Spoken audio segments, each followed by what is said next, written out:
во земја каде што се почитуваат демократските вредности, медиумите не може да станат пропагандна машинерија на власт. Тоа е така само во земја каде што имате автократија и таква земја и Македонија.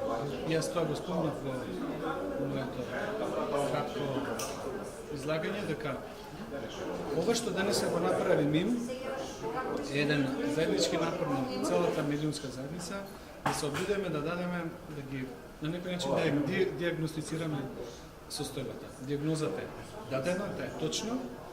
Сега тие што носат одлуки во оваа земја, тоа е владата и политичките партии, треба да донесат одлуки кои што ќе одат во прилог на демократизацијата на општеството. Без демократизација на односите во Македонија ние не можеме да имаме слободни медиуми.